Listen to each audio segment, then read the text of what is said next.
Mike Galimi. I am the network director at Hot Rod Magazine right now, and but my previous life, I was on staff at Muscle Mustangs and Fast Forwards, and these two guys sitting next to me, Robin Lawrence, Uncle Robin Lawrence, and Justin Burcham from JPC Racing, have quite a storied history, one of the original hardcore rivalries at the NMRA. And to set the scene as to what happened, they started running factory stock against each other, and one event, as Justin pulled away from Robin, the flashers went on as a street race nod, and the I beat you, and Rice. Very Rice, yes, very Rice oriented, but they kind of really set the scene, I think, for the early years of NMRA, of these rivalries that were building between two opposing personalities. The older veteran drag racer, the young street race punk, and awesome. The worlds collided, and factory stock was the start of it, and eventually it boiled over into 50 Mustang Real Street. Kind of walk us through how this began, because I know you were on the scene first, and then this guy shows up. So how did this go from your perspective, Robin? I think the first time we met was at Reynolds. I think that was the first race, and of course NMRA was not real consistent sometimes on the rules, and we had been scouring the rules and playing, and it was interesting because we had certain spec parts, and had to have our pistons approved and all this happy stuff. And so Justin showed up, and of course he's good. I mean, he's fast, and he's raced that car a lot on the street and very successful. And he comes out there and just absolutely is makes us look like amateurs.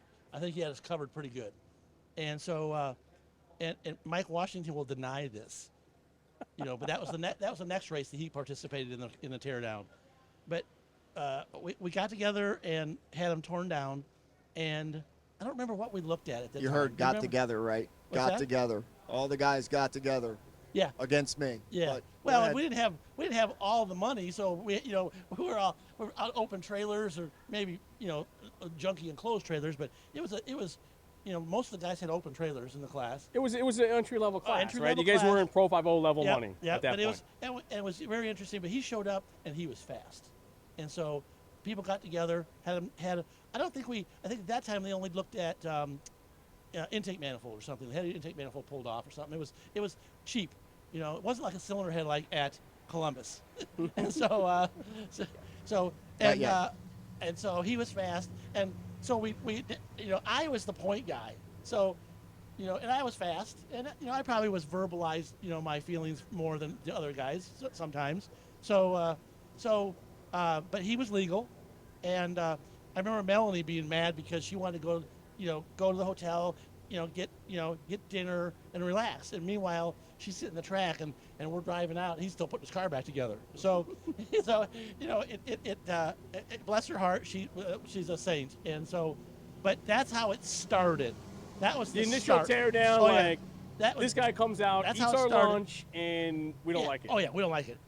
And so, I mean, immediately the villain. You remember some of that at all? I mean, What's that? You remember that event at all? Oh, absolutely. Okay. I remember that event. Am I- pulled my intake off, watching you guys go out of the track Yeah, and go that's eat it. dinner and Yeah, shit yeah. while I'm there working on my car. Absolutely. And Dusty I think it wins- was actually me and Zoop Zalonis. I don't know if you guys Yeah, remember Zoop. him. Yeah, but Wow, yeah, there's a Renegade. name. he, There's a he name. was down there beside me, and it was funny because he didn't work on his car at that time. So he's like, I don't have any tools.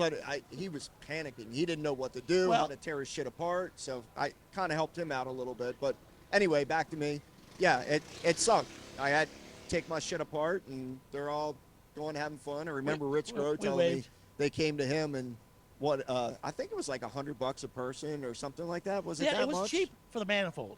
And so the next one was Columbus. And I was like, And he was still legal in that first race. He was legal in the first race. Whooped you guys, and then now you come back and you're like, no, we need to go even further into this. Did you win that race, or did Rich? I think Rich might have won that race. Okay. I do have a specific memory of that race, though. Okay. I remember being beside you, and watching you, and you were staring straight forward like, oh, I'm going, this car needs to go faster. And I remember looking at you, and you were just a little bit further back there than I was, and it was a good feeling. To this day, that is one of my vivid memories, watching you stare straight ahead.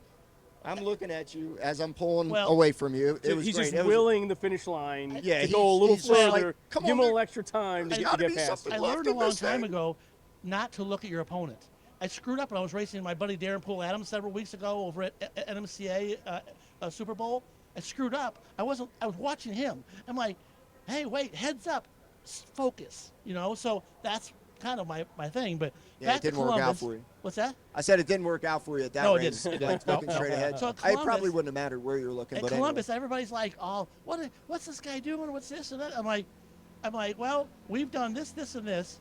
We know where the numbers are. I mean, we've turned a lot of stones, and so again, and I had a couple guys that I knew that had engines built by other people, had the pistons approved. Ed Curtis at the time, I believe, and so we go ahead and we get to Columbus. He's fast again, and they're like, and Washington he put money up.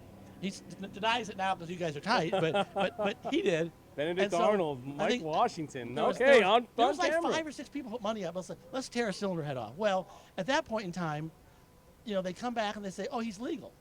And they go, okay. But somebody said, he's got an aftermarket piston in that thing. Oh, well, we're not allowed custom pistons. And they're like, oh, yeah, you are. I'm like, when did that happen?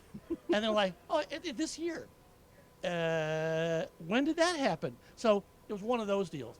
And so the piston manufacturers, the engine builders, really made out well after Columbus because everybody changed their pistons. Because skirt design, ring thickness, you know, just everything involved. And I think at the time, a decent piston was 25 horse is what we found. And a good piston over what they were allowing in a spec off-the-shelf piston. So, once again, he was fast. Once again, you know, he was deemed legal. But, and I just think at the time, you know, that they were real ambiguous on the rules a little bit. I just think that they didn't have the fortitude to say. Intestinal fortitude to say, you know, again, and quite frankly, the way the rules were written, we went back and read them. They would have had a hard time saying he was illegal. I studied the rules a lot. Yeah. So gray areas. That's how I pissed them off. Yeah. That's So how I mean, right from the start. Right from the start, the rivalry begins. I mean, it was right off the bat. So, you know, he is obviously a veteran, you know, class racer. And you're the street racer. How did you look at NMRA and you're like, man, I think we're gonna do, you know, factory stock. How do you end up on factory stock? I mean, when I bought the car, it basically had a stock engine in it, and I was, I guess you'd call me an NA guy. I always liked going fast with less. You know, it was always impressive to me, and obviously other people, if you could take, you know, a stock engine and see if you could make the car work and all the supporting components around it, have the right gear ratio, just make the car efficient as opposed to just throwing a bunch of horsepower at it. And that always attracted me, like a pro stock. You know, pro stock I thought that was a cool class. You have a set of rules, you know, not necessarily smartest, but the combination of, you know, have knowing how to build a car and knowing what parts to use, and also at the same time being a good driver. And it just attracted me to the class, you know. And at that time I didn't have a ton of money, so I'm like, okay, what heads up class can I run that pertains to how my car is, and go have fun and compete against people that I read about in the magazines, essentially. You know, I was like, I think I can hang with these guys. Did you think going into that race that it would be instant rivalry? Like, these guys hate me. I just basically, you know, ran through and wrecked all their sandcastles. Now they hate me. Did you anticipate that? Hate's a strong word. Huh? Hate is a strong word. I felt hate. I think from his perspective, it was hate. Yeah. I mean, I guess, like you said at the time, I was a young guy. I mean, you don't normally, I guess, look at a younger guy like you have seasoned racers that have been in the class for a while, and you look at somebody like, where's he coming from? There's no way he can come in the class and immediately be a front runner. You know, it just didn't seem like it could be a thing. But like Robin said, I mean, I had a lot of laps in that car. I raced it a lot. I did a lot of local racing, and I was just, I don't know, I just had the car dialed in, and I could drive a little bit, and just it worked out. And I think the story, I mean, it takes a turn for both of you in a personal way, both professionally, but also, you guys step up to Real Street, right? And for you, Robin, I think that was, more involvement in the aftermarket, and I think you eventually made the transition to, running the whole Holly EFI deal. Tell us the stepping stone that Real Street provided into the aftermarket. 'Cause I feel like you were major sponsorship with Paxton. Well, Name on the door, cars, everything. Well, it's kind of a very gratifying to see, like Justin's success with JPC, because, after meeting him, racing him, we don't call each other and talk about tune-ups or camshaft specifications, but you look at the business he's built, the people he's brought in, and so, it's very gratifying because, I believe he's one of the best. So, in that class in factory stock. So it's really good. I always want to judge myself against those type of people. And so that's now going forward, we were racing factory stock and got to know, I already know Dr. Meyer, got to know Shane Reffett and Lisa. They were driving a factory stock car, and, they were like, I don't know, 6 or 7 tenths slower than everybody. And she would literally drive to the lanes and sit there and idle the car in the lanes waiting to go up and make the run. And they were just having a miserable time. And so they were not happy. So, and we're here to have fun, really. I mean, at the end of the day, we're not Warren Johnson or Greg Anderson. We're not making a living like Billy Glidden always was. And so that was a joke. So we were here to have fun. And we need people in these classes. We need people to want to spend money at JPC or Holly or wherever and go have fun. And so, I went up to them and said, hey, can I give you a couple suggestions? And they were like looked at me like, what? It's like, there's like 3 things. I just said, do this, don't do that, don't do this, do this. And I think their tire pressure was wrong. Their temperatures, they had like a list. And so they listened. Well, they went out and went like 4 tenths faster because they were like 3/4 of a second behind everybody else. So it was easy to pick up a bunch. And they were hooked. I mean, they were like, oh man, this is great. So she worked for GM, and eventually, we became friends, and they were racing. Her husband was a Ford tech, very, very smart man. And so got to know them. And then that transpired into, they wanted me to do some editorial because they knew I did editorial for 5.0 on technical stories. And I said, they wanted me help with some catalog writing. I'm not a writer. Steve Turner has to pre-medicate when he edits my text. So I'm not a writer. But I said, I know a guy, Dr. Jamie Meyer, he had University of Cincinnati. He had ended his thing there. He was in limbo. Called him up, said, hey, you need to do this writing. He's like, what is it? I said, no, you need to do it. He ended up getting a job there. That transpired into my program on the LSX program. So I had a personal services agreement for 3.5 years with GM Performance Parts to promote the LSX, and then a little bit after that was the Camaro when it was rolled out. So those relationships, again, I always say that these magazines, 5.0 and our rivalry, I mean, it made heroes out of zeros. We got plastered all over everywhere. I had people walking up to me in McDonald's restaurants when we were traveling that said, I know you. And like, so and it's amazing, right? Because there was no 11-second class at the time. Yeah. And it's like these are 11-second cars and just people having fun. And for you, it turned into so much more in racing as well as professionally. And Justin, I mean, you started JPC Racing, and then this turned into a booming shop. That now you guys build some of the craziest cars around. I mean, it all started from, wanting just to go heads up drag racing at the NMRA, which I think is such a, it's been a leap so for so many, myself included, which has been such a big. You make a lot of relationships along the way, whether it's Holly or whoever along the way, and these relationships all come together, and they see how hard you work, and he didn't sleep, so I heard I he had slept sometimes. I heard he had a recliner that you wore out, you know, so. But yeah, I mean, it's so, here you are racing the car. You decide like, hey, I'm going to get in the Mustang business, not just the performance business, but Mustang business, building cars for local people, and not race cars but street cars. But how much did the racing, not only for marketing but from a technical standpoint, help you out? Oh, tremendously. I mean, I've said it before. I wouldn't be where I am if it wasn't for the NMRA and the relationships I've made, the people I've met. It definitely gave me exposure, but just developing relationships with manufacturers. They would contact you and say, hey, I want you to test this clutch for me, or I want you to, test different parts and see how they work. So, eventually I was working with Ford Racing. Ford Racing would say, hey, we got a new block. We want you to put it through a torture test, things like that over the years, not necessarily factory stock, but no, definitely my relationships with people in the industry definitely kept us going and got us to where we are right now. But it was just, like he said, it was about hard work. The harder you work and that you have success because you're out there all the time, doing this 24/7, just eat, breathe, and sleep racing.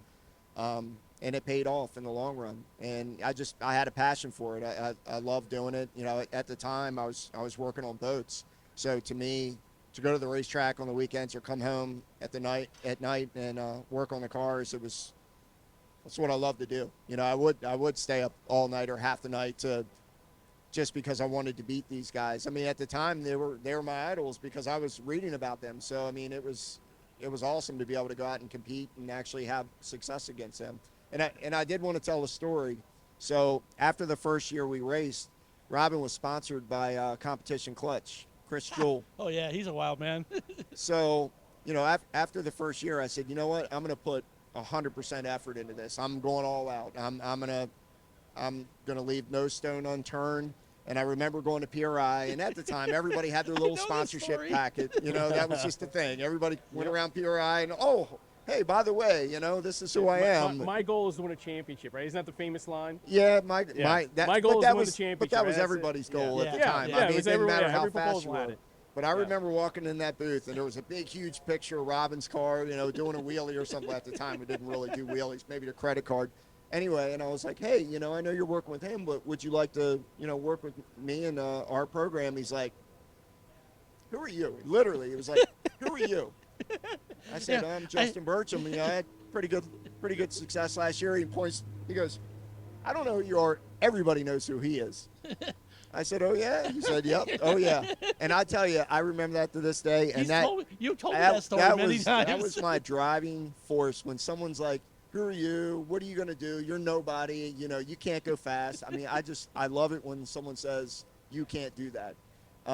That really drives me and makes me want to work that much harder to win. So I remember that. So you can thank Chris for me kicking your ass at that motivation. He was hot. There was like steam coming out of his ears. He's like, you know what that guy said? I'm like, oh dear Lord, you've woken a sleeping giant. And yeah, Chris he was a character. But yeah, I remember that deal. So I'm not toot my own horn. I didn't lose an event. I didn't lose a race.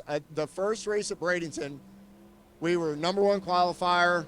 I think I was racing Tim Duncan, might have been first round or second round, and I lost a freeze plug. Popped out of the side. Of all things, I was at half track, lost a freeze plug, saw smoke, car got a little squirrely, had to lift out of it, and I'm like, man, this isn't a good way to start the season. But after that, I won. I think I was number one qualifier at most every race and won every race moving forward, just because I just didn't want to lose. I mean, I was going to do whatever I could do to win that season. And I think that's, I think that's a takeaway from this with you guys where, today we're all still friends, but, just the hardcore racing that you each elevated each other. And so many racers did that to everyone. Elevate, your racing, your sponsorship, working with companies. And for both of you, it's led professionally down a road, even myself included. Professionally, we all ended up in this industry as well. And I think that's the great part about what NMRA has done for 25 years is open opportunities for so many people.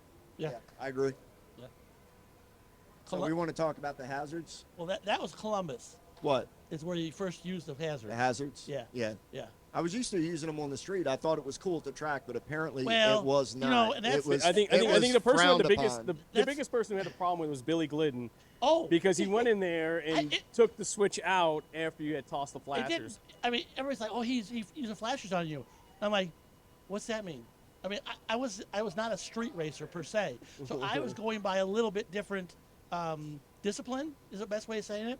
And so Okay. they're like, "Oh, this guy used flashers on you." I'm like, "What's that mean?" Well, that's what you use when you street race. I'm like, "Oh, well, that's an insult." And I'm like, "Oh, okay." And so everybody was like all wound up about it, and I'm like, "Punk." Well, I mean, when you get the whole Billy class to Glidden put was up hot. money to tear you down, I wanted to give it back to you. You know, I wanted to Yeah. throw it in your face. But I do remember I was in ACO, I was in the staging lanes, and I don't remember what round it was, but I was sitting in the car getting ready to make a pass, and Billy Glidden comes up and taps on the window. Oh, I put the window down, and I was like, "The heck does this guy want?" He goes, "If I see you hit those hazards, I'm gonna kick your taillights out." And I'm like, "Damn! Wow!" Billy Glidden just told me that. I didn't see that coming. know, I definitely didn't see I that think one that's coming. a badge of honor. Well, yeah. I think he didn't like it. It's, you know, to him it was disrespectful, and you got to respect your opponents. And I'm thinking to myself, like, well, they didn't respect me. You know, the first time I get there, they all tear my ass down just because. Yeah. So, Not just because you were fast. Eh, You were well. hauling ass. thank you.